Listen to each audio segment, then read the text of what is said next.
In the early days of the 1970s, a small group of monster computers came together to form what is now referred to as the Internet. Who were these cyber pioneers? Their peculiar style and strange communication techniques are now shaping the world forever. Individual computer enthusiasts, known as hackers and geeks, are leading what can only be called a techno-revolution. A handful of users grew to thousands, and now there are millions of them. The rest of us can only ask, how do we get online? The Internet is your gateway to a world of information. The purpose of this program is to provide you with the basic knowledge you need to begin your own journey along the information superhighway and to ensure that your trip is both fun and easy. In our program, you'll learn how to hook up to the Internet, how to send email, all about news groups and proper etiquette, how the Internet can be used in business, education, and even healthcare. And we'll show you how real people have integrated this amazing technology into their daily lives. At the end of the program, we'll provide you with your own Internet address book filled with great sites you can visit right away. So relax and enjoy the ride as IBM, the world leader in computers and information technology, takes you on the trip of your life into the world of the Internet.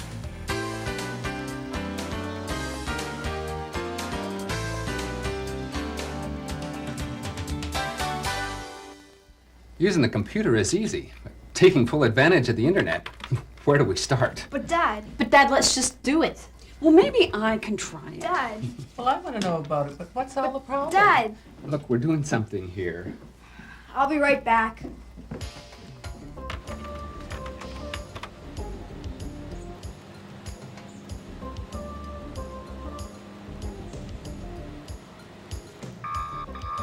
Jim, there is a voice call coming through.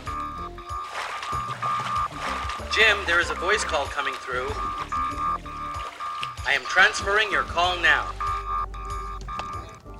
Jim Carroll, Global Internet Consultant. How can I help you? Hi, Jim. I've got a real problem. Hey, Alan, what's up? We finally got our new computer and are ready to hook up to the Internet, but my parents aren't sure.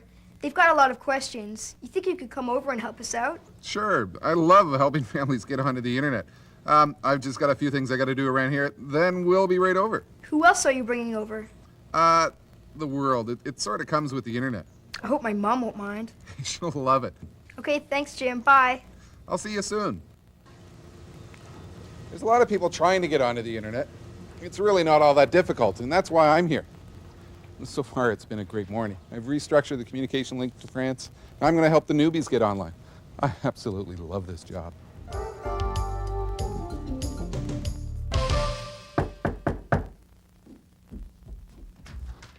Alan, good to see you. I thought you'd never get here. They're really uptight. Hurry, come in. This is Jim Carroll, the Internet guy I was telling you about. Jim, this is my family. That's my granny. Hi, do you do? nice to meet you. That's Judy, the nerd. Hi, nice to meet another geek. That's my mom. Hi. Well, I hope you're half as good as Alan said you are. I'll try my best. And that's my dad. Hi. Thanks for coming. You're not going to try and sell us anything, are you? No, we'll do this as a bit of a personal favor. So you want to get hooked up to the Internet? Let's go have a look. See, we know it'd be great for the kids and all, but I don't think we can handle this thing. Oh, sure you can. It can be really easy. Let's go have a look at what some people have to say about the Internet. Well, the internet is a way of getting information down the line from a computer. It's like a computer thing, and you can communicate with other things. Informative, that's all I can say.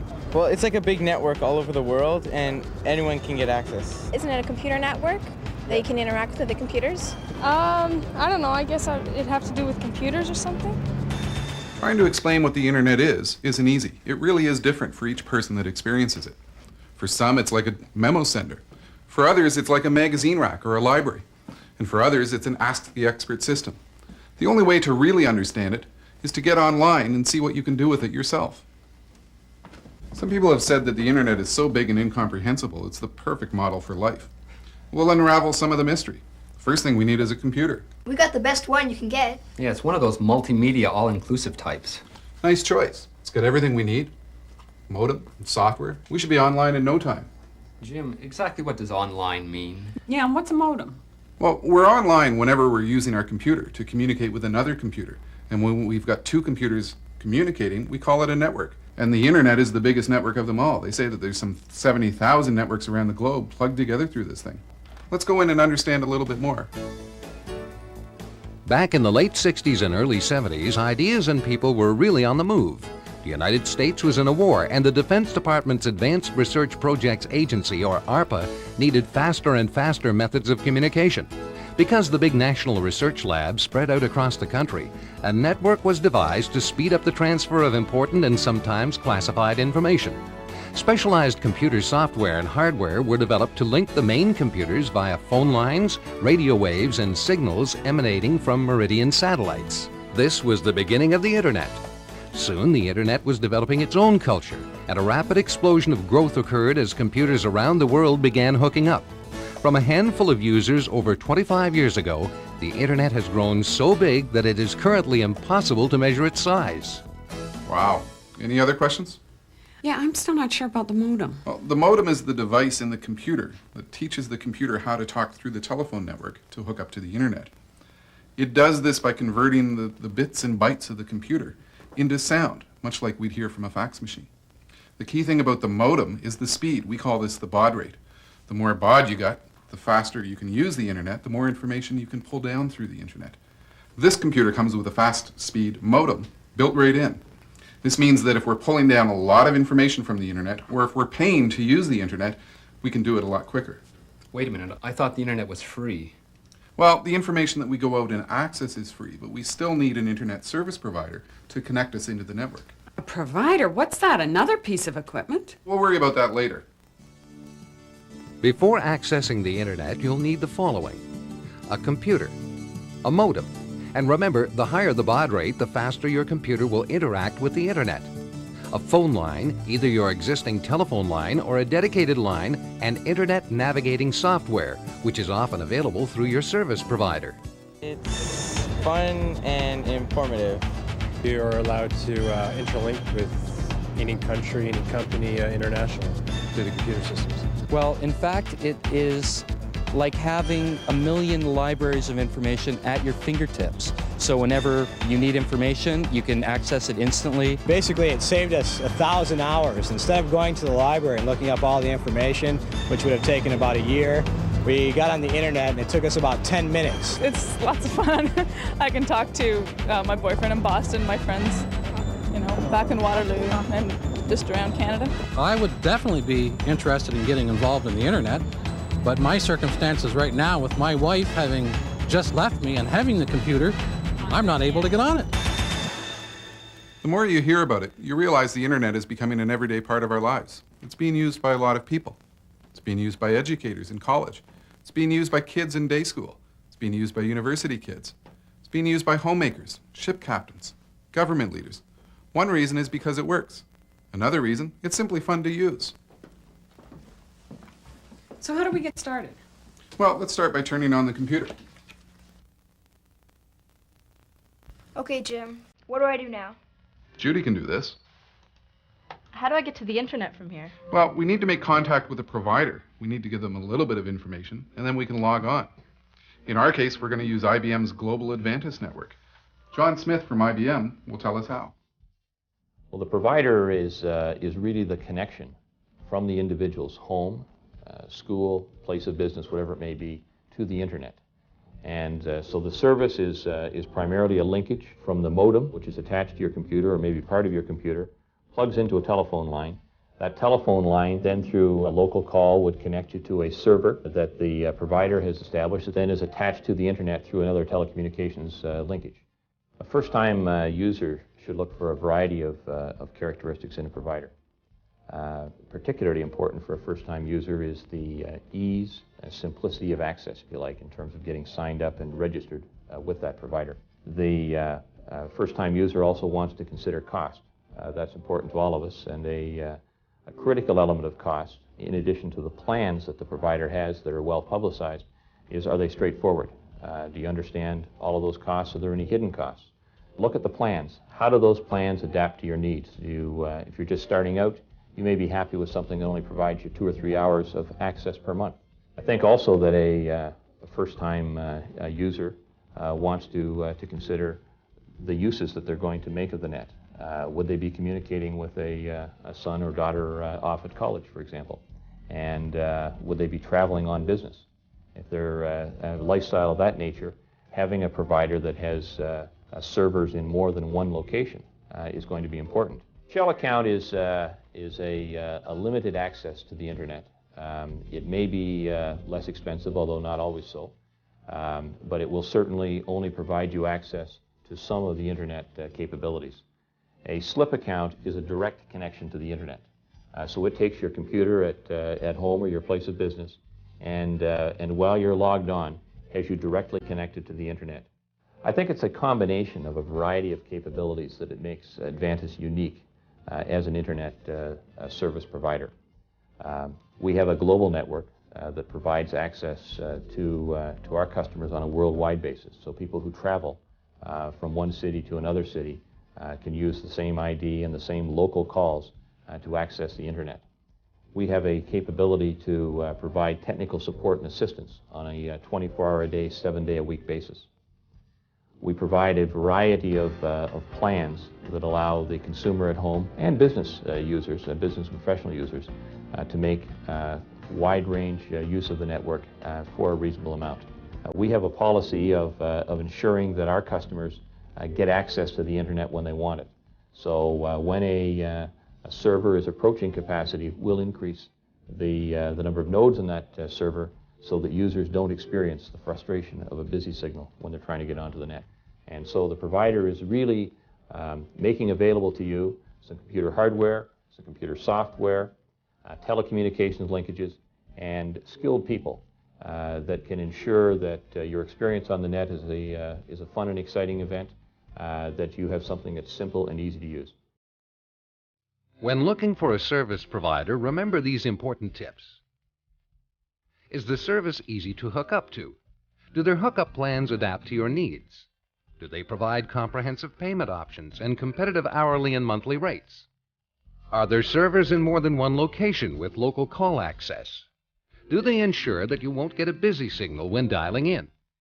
Does the provider have a reputation for a slow server, system crashes, and unreliability? How often are they down for maintenance? Is there 24-hour technical support? Is easy-to-use interface software provided to make navigating around the net both fun and easy? Okay, I think we're ready to get an account. I thought we were ready before you got here. This is exciting. Advantis provides the simplest method for setting up an internet account, and it can be done right from your computer. Open the Information Superhighway window on your main screen. Click on the IBM Internet Dialer icon, and you'll be asked to register with Advantis.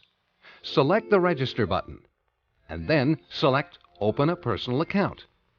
Once you've read the terms and conditions, you're ready to key in all the necessary account owner information. What you want to do is you want to type in your first name there, and we've got to put in your last name there, an address. Pretty good typist. We need your city right here, and location, and oh, by the way, we need your credit card number. I knew we were going to get to that sooner or later. It's the fastest way to get online. Your credit card type you choose right up there, and put in your credit card number there. You've got to have the expiry date. And finally, we click on OK.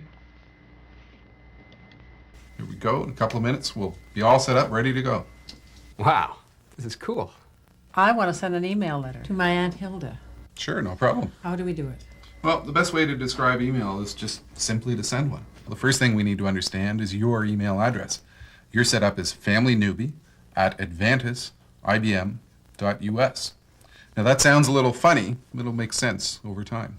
With a provider like Advantis, you can have up to 6 usernames on this one computer. They're called user IDs, and that way you can have one for each member of the family. Having separate ones for everybody is a good idea. That way you can have your own electronic mail. It's very easy to do. You'll be able to set that up later. But for now, we're going to use your real family name. You could use anything, a company, a nickname, first name, last name, just initials. It doesn't matter. That small letter A with the circle around it means @. So far, your name is Family Newbie @. Now it gets interesting. That abbreviated name is the name Advantis, your internet service provider. They're part of the IBM organization, so their name is there too. The last few letters in the end indicate the domain or the country that the organization belongs to. It's called .us for, obviously, United States. If we put it all together, each of these pieces of information are separated by a simple period or a dot. So you would read your internet address as newbiefamily@advantis.ibm.us. What this really means is Newbie Family at the provider Advantis, the supplier IBM, in the United States. It seems a little weird and geeky. Just treat it like a phone number or a fax number. You'll get used to it, and don't worry too much about what the symbols mean. It's easy to send email with the IBM Internet software provided. First, select New Letter in the Ultimail folder. And what you want to do is type in her address in this box up here. crazylegs.com. What's .com? That means she's part of a business network. Oh, she runs a dance studio. And just in case you should ever come across any of these, .edu means they're part of an educational institution, and .gov means they're part of the government. All right, now you can type your message to Aunt Hilda. Okay. Hello, Hilda. Here's my message I promised to send you. How is Sam Cooper doing these days? And try Newbie's Taffy. What's Newbie's Taffy? That's Grandpa Newbie's favorite recipe. Ah, okay. Love Ma. We click on send, and away it goes. It's gone. Wow. Sending email is just the beginning. We can reach some 60 to 70 million people these ways. And there's more. There's something on the internet we call news groups. So what's a news group? A news group is like a community, or you could say a community is a news group. It's a place on the internet where people share information. They trade ideas. They debate topics. They argue about things. What is a community? Well, that's part of the spirit of the internet. People like to be online. They like to share information. They use it for advice. They use it to discuss topics. It's sort of the unique spirit that we see out there on the internet. My name's John Adams, and I've been very lucky to host a radio show called RadioNet, broadcast out of Santa Cruz, California. It's nationally syndicated, globally rebroadcast on the Armed Forces Radio Network, and also it's rebroadcast using the internet. When you describe the internet as a community, it truly is a new form of community. It's not community as something that we are familiar with right now. It's a community that's infinite in size and yet immediately accessible. That's what's so incredible about it, is you can go anywhere in the world. You can go from the Library of Congress to the Louvre in the snap of a finger. The community right now, when we think of, you drive down the street, or you make a long-distance phone call, or you walk to your neighbor, that doesn't happen on the internet. It's all local, it's all free, and it's all immediately accessible. So it's redefining the boundaries and the definition of community. What is a news group? Think of a news group as an area where people can gather who have a common interest. So if your common interest is, let's say, underwater basket weaving, and you can't find anyone in town who likes underwater basket weaving, you can go to that news group on the internet, and I think it does exist. And you can meet people there who have that common interest. So you can talk about different ways to basket weave underwater with people who want to talk about that. It covers so many different topics. There are so many different things that anyone in your family, anyone can find something to talk about on a news group, and that news group is going to be there. Again, 8,000 different subjects are covered. It's phenomenal what you can find. One of my favorite stories is about a lady by the name of Roberta. And Roberta was a fan of mine at the radio station, the news talk station where I worked. And she listened to RadioNet for a while just 'cause. She would call me during the week and tell me about the show. Finally, we got Roberta to the point where she was so interested in what we were talking about, she went out and bought a computer and she got on the internet. The incredible thing about Roberta is that she's 81 years old. She's 81 years old and she'd never had a computer before. Her VCR just flashed 12. She was totally technophobic. And we walked her through the process. We got her into cyberspace, and now she's on the internet every day. She has friends all over the world. She sends me email, she shares stories with me, and she's seen and experienced things she never would have had a chance to. She'd never seen the Mona Lisa. She'd never been to the Louvre. She went through cyberspace. Once you've been on the internet for a while, you'll have your own personal story to tell. Do you? Yeah, there's been a few times when I've had problems with my kids, and I've used the internet to get sort of a second medical opinion. There's places on the internet where parents share ideas, they trade information. exchange ideas on what it's like to try and raise kids. It's been a really useful resource that way. Wow, that's great. Jim, do you want a drink in the kitchen? No, I'm fine, thanks. Jim, I could use a hand with the drinks in the kitchen. Oh, okay. No problem.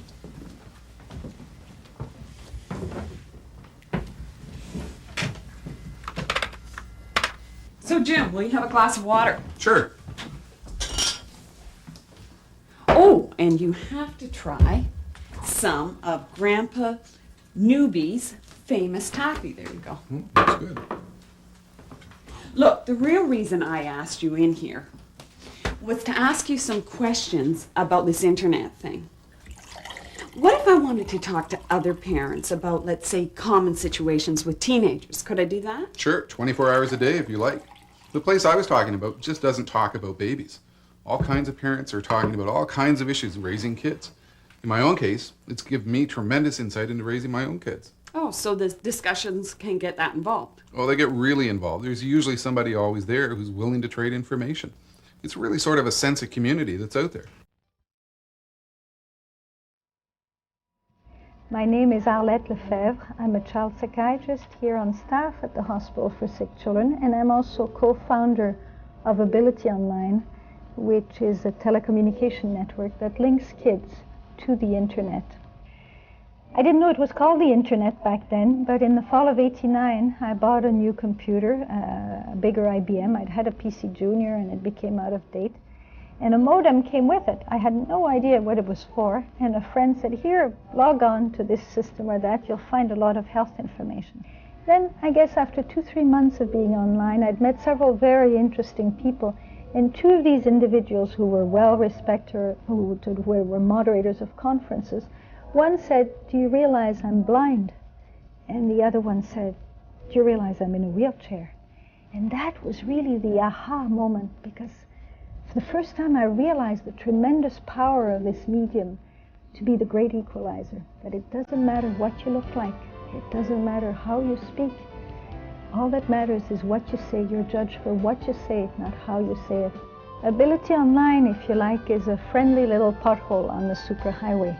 And the idea is that with a computer and a modem, any child from any hospital bed or school or home, even critically ill, can keep in touch with his classmates, but also to put children who are going through traumatic experiences in touch with mentors, with coaches, with role models who've been there.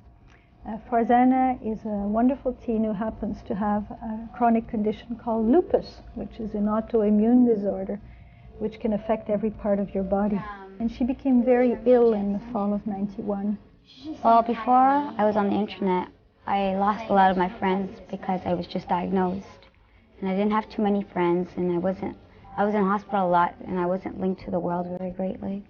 But when I got introduced to the internet, I made a lot of friends. My depression went away, and I had something to do while I was here. The best thing is that people don't know what you look like, they just know how you are inside. Carrie is a young girl who's only recently been introduced to Ability Online. She also has a chronic illness that has been very acute in the last few weeks. She spent a lot of time in ICU. But she's an author and has written wonderful poems, how it's difficult to live with her condition. What's interesting about Carrie is that her poem was published through the internet. She sent it to the editor of Ability Network through Ability Online, and it was published without ever going through the post office. I think if there's one thing I've learned in the last 20 years, and I've learned it more from the wonderful families I work with than from any textbook, it's not the disability that matters in life. It's not fixing every pathology, and unfortunately medicine is very pathology focused. It's finding your ability, building on your ability, and learning how to communicate your ability. Saint-Exupéry, who's a French writer, once wrote, "The important is invisible to the eyes. It's what you see with the heart that counts." I like to think of the internet as a shortcut to the heart. That's remarkable. Having the internet around is going to be very useful. Jim, how do you keep up with all this stuff? There are so many sites. It's true, there's all kinds of information out on the internet. Aside from the part we've seen communicating with electronic mail, there's 3 ways we might communicate with people around the world. We see here right now, they're called news groups. Thousands and thousands of topics, people trading information on all kinds of ideas and issues. They're doing this over a period of hours or days. It doesn't really happen immediately. Then there's what we call electronic mailing lists. They're a little bit different. You subscribe to them like you subscribe to a magazine. You receive the information on that topic in your electronic mailbox on a regular basis. And then there's what we call IRC, or Internet Relay Chat. It's really different with thousands of topics, but what we type in happens in real time. So as I'm typing, they're reading. Exactly. What we see on the screen appears immediately on another computer, everywhere else in the world. Let's say we're looking for a topic. Let's say we're trying to find information about, let's say, kids. What I do is I click on this box here and type in that I'm searching for information about kids. And there's a list of news groups about kids, places where people are talking about kids' issues. Some of them are what we call chat lines. Is it always that easy? No, sometimes it gets a little bit more difficult. You can't really find the topic. You have to dream up terms that sort of match what you're looking for. Like, if I wanted to find out all the latest developments in database programming and nothing came up, I would try again, say, with programming and then browse from there? Yeah, exactly. Honey, move over. Let me try it.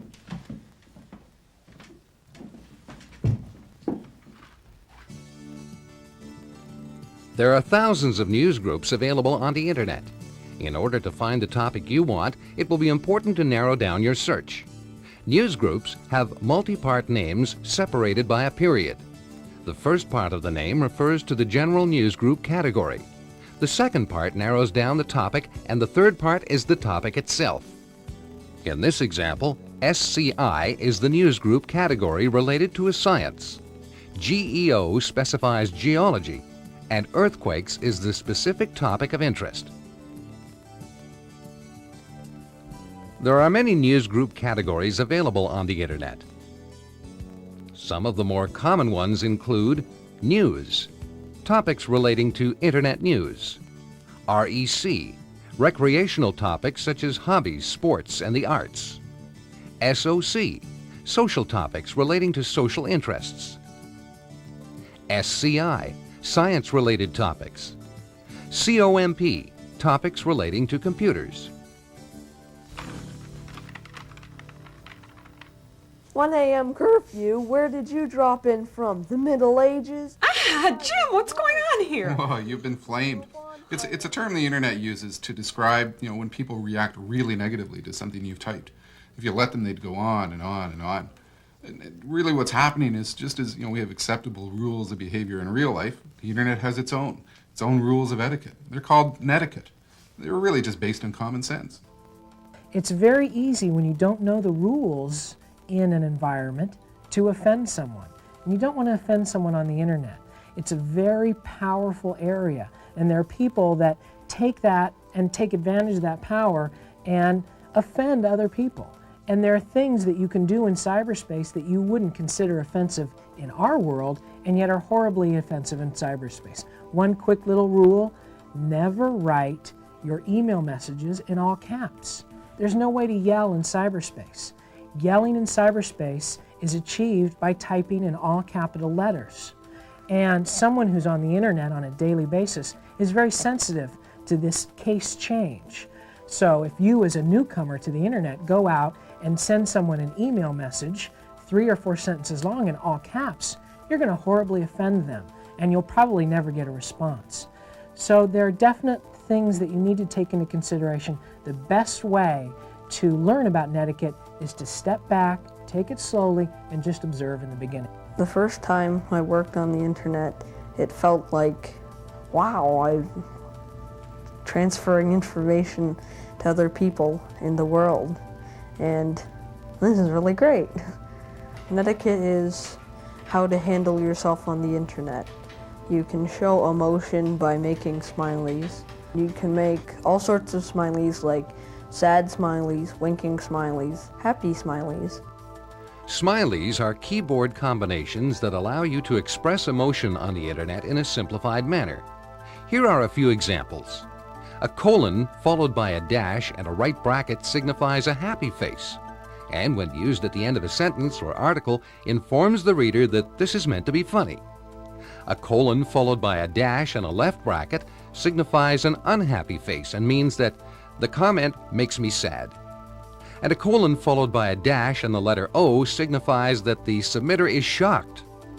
There are smiley combinations to signify virtually any expression imaginable. See if you can figure out these ones. This signifies that the submitter has a wry sense of humor. This signifies that the submitter is wearing glasses. And a colon followed by an @ sign means look out, because the submitter is yelling at you. What you shouldn't do on the internet is flame people. And flaming is when you write a message or hundreds of messages to a certain person that have rude things in them. Another thing that you shouldn't do is send too many messages to them because they get ticked off.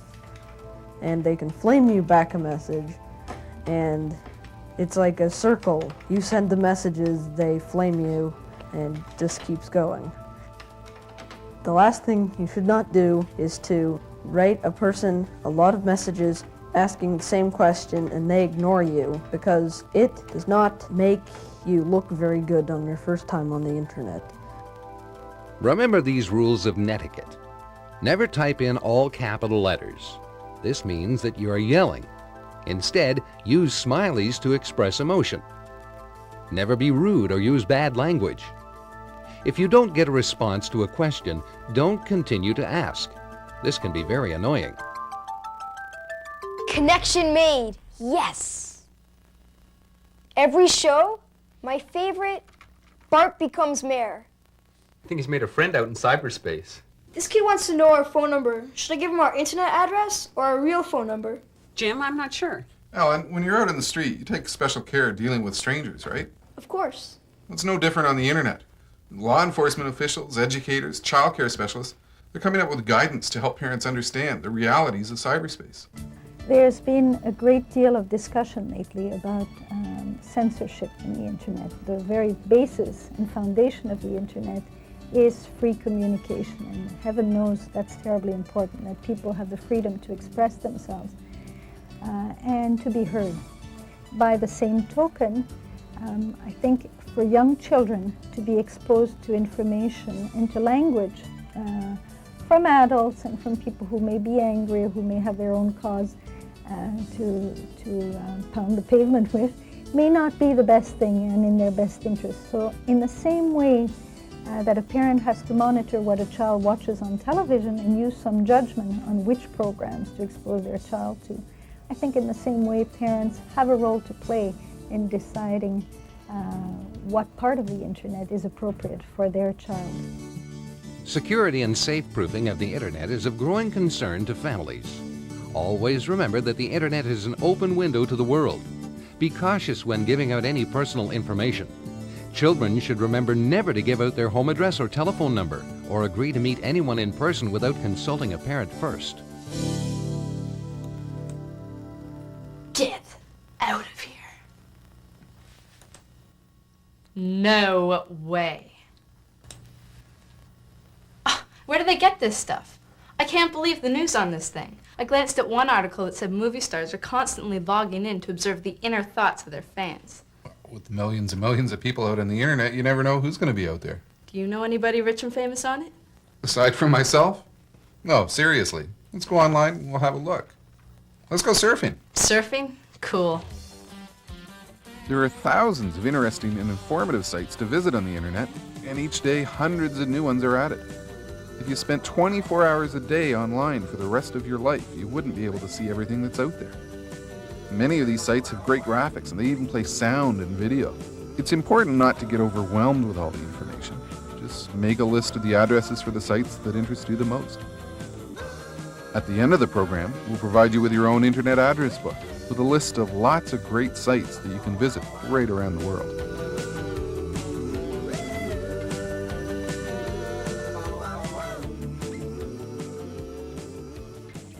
That was fun. I'll get it.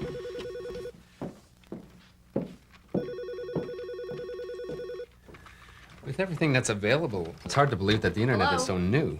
Yeah, hang on a sec. Dad, it's someone from the bank.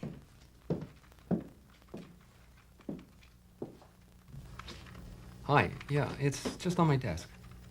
Okay, I'll be in first thing. Sorry about that. Now, where were we? I got an idea. Do you want to see how the internet could help you manage a business from home? Yeah, I have been thinking about a home business. Perfect idea. Grandpa Newby's taffy. You could sell it through the internet. I think there's a real idea there. I think it'll work. Yeah, but the marketing and packaging would just be too expensive. Now, at my work, I know there's tons of information available on the internet, but we're not completely hooked up yet. What is it that you do? I'm a financial advisor. I need all the latest information on the trends, markets, and complete financial services. The internet was made for you. Let's go in and have a look. Getting information about your bank accounts, buying goods over the telephone, mail order, that sort of thing, really. Well, it's a fantastic tool. I mean, I'm in sales, and the amazing thing about the internet is it keeps me right in contact with all the people that I need to be in contact with. I can easily service my old clients. I can find new clients. I can keep in touch with my office. It's a phenomenal, phenomenal tool. What I use the internet for right now is accumulating information on my stock market portfolio and gathering information at various worldwide websites. I use email once in a while to talk to friends in other countries, and it's just an incredible way to gather information. Using the internet has completely changed my business. I used to deal with a small local area. I set up an email address, and now I deal with places like Pakistan, Tel Aviv. It's great. I put out orders all over the place. Incredible. It's hard to believe that it's had that much of an effect on business at all levels. Well, really what's happening, the internet is becoming the marketing place for the 90s. My name's Mark Fox, and I'm president of Fox Novator Systems, and we build interactive information kiosks for the World Wide Web. There are many different categories or types of businesses on the internet today. One of our early customers is the Isaacs Inuit Gallery in Toronto, and they specialize in Inuit art, Eskimo art. And what we did for them was, in essence, to create a gallery online via the World Wide Web, where people can browse all the different types of art that they have available through the gallery, and they can purchase it. So in essence, the goal of the Isaacs Inuit Gallery on the World Wide Web is to provide a complete environment in which you can not only peruse or browse through the art, but you can develop a deeper understanding of what Inuit art is and what the unique characteristics are from different parts of Canada. What's interesting about the internet today is anything that you can imagine that can be sold can be found out there. The business opportunities on the net are varied. It could be as simple as providing a marketing outlet where a company will provide information about themselves, the full color catalog, which, by the way, you can't do via an 800 number. But by accessing the catalog on the web, you can see all the arrangements in full color, and you can order it 24 hours a day, 7 days a week. For me, the future of business on the internet is distinguished by whether we're referring to the consumer or to commercial business. On the consumer side, what we're going to see with the advent of increased access to the internet, we're going to see the ability for people to access information, products, and services from their home whenever they want to do it. What the revolution is the ability to follow your whim, the ability to ask a question and actually find an answer. The ability to open up your interests, to play to your curiosity, to not have your curiosity stifled. There are many advantages to doing business on the net. The internet provides 24-hour access to the worldwide marketplace.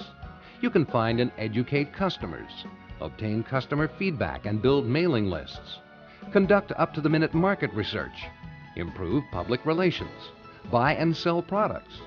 If you would like to find out more about how your business can benefit from the internet, simply call your local IBM Advantis representative.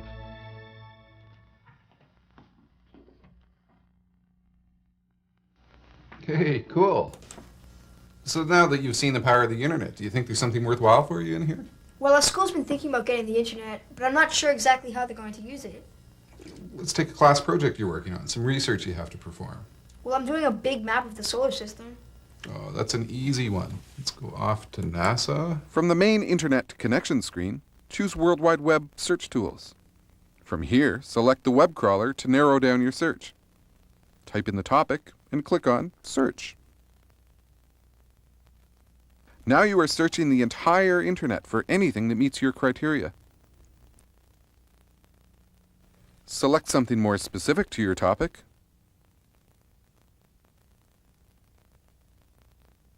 And there it is. Click on this button, wait a moment for it to come down. Take a look at that stuff. Whoa, cool. Everything I need is right here. Jim, how can I get this stuff printed out? That's quite easy. Go to the File menu, select Print. This is where you select your printer. Click on OK and you've got a hard copy. And as well, if you want to, you can save it to your computer so you can print it anytime. Really what this is all about is the exchange of information. Okay, great. Hey, it's my turn. So come on. The internet is revolutionizing the education system. Entire schools are coming online. It's no wonder. Books are outdated as soon as they're printed.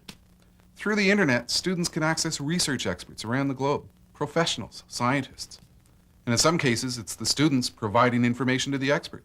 My name is Tom Stiff. I'm a computer consultant for secondary schools, and I'm with the Simcoe County Board of Education.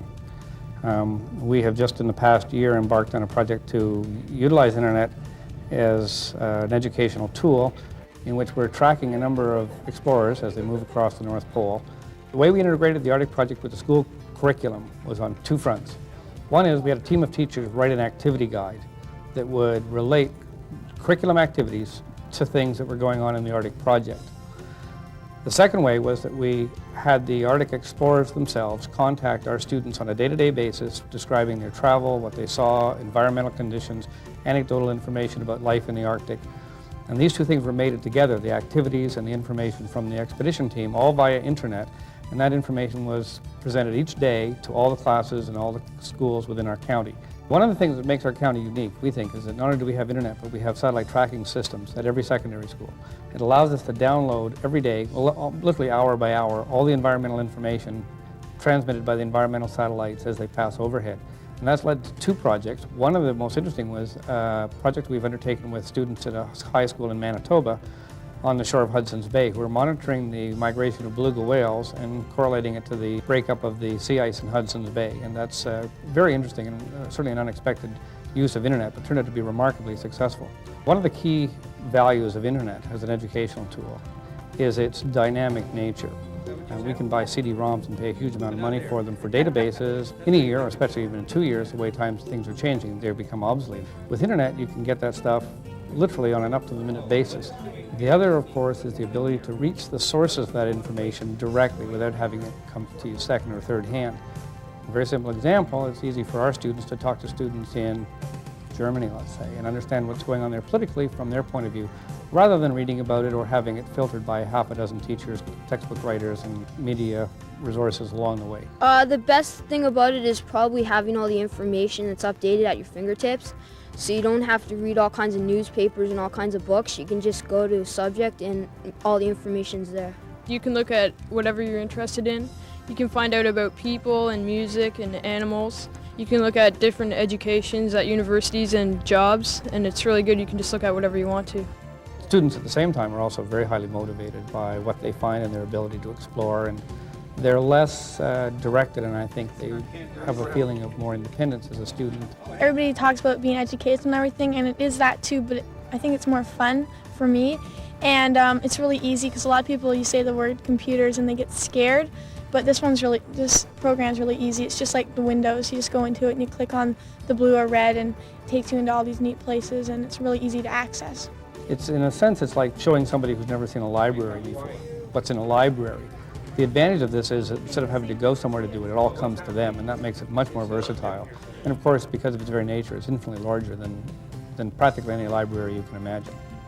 The biggest impact I would say the internet has is that for the first time I've seen highly motivated teachers who are excited about what's there, and there's no doubt in my mind that a highly motivated teacher, regardless of the circumstances, is the best thing we could ever deliver into the hands of the public education system.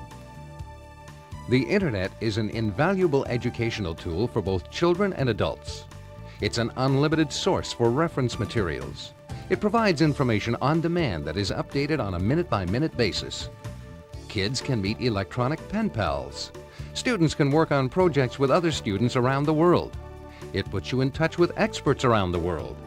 Kids find it exciting, and it makes them motivated and excited about learning. Well, it's obvious the newbies are getting enthusiastic about the internet. Once you get your family on the net, you'll share their enthusiasm. Just one last bit of advice. You're going to have to post a schedule. It's going to be a big demand for the computer. Bye, newbies. Bye, Jim. Bye, Jim. Now give me the mic. Guess I'm going to have to let myself out. Alan, give me the mic.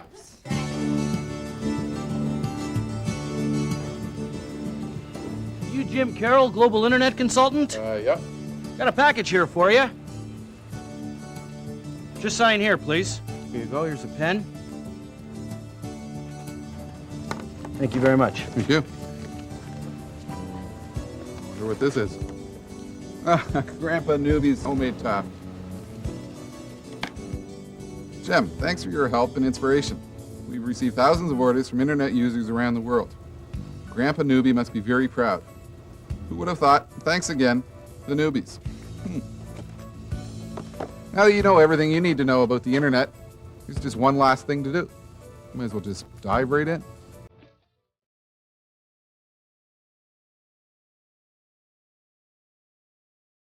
We've provided you with your own internet address book with a list of fun and exciting addresses for the whole family. In the program list, you'll find addresses for all the experts in our program.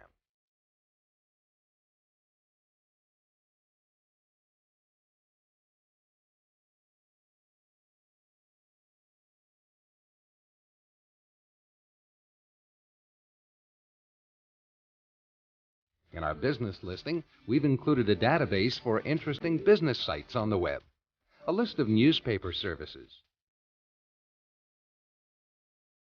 Advertising Age magazine, and Career Mosaic, which will help you to find out about careers.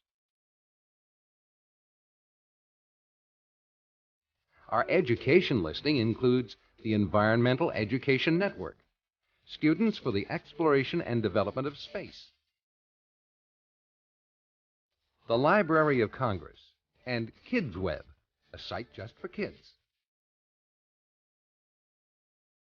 And our entertainment listing includes the Internet TV Resource Guide, the Looney Tunes site, so you can check up on all your favorite cartoon characters, the Rock and Roll Hall of Fame, and if you want some real fun, check out the world of roller coasters. You can contact your local Advantis representative by using the toll-free number provided below.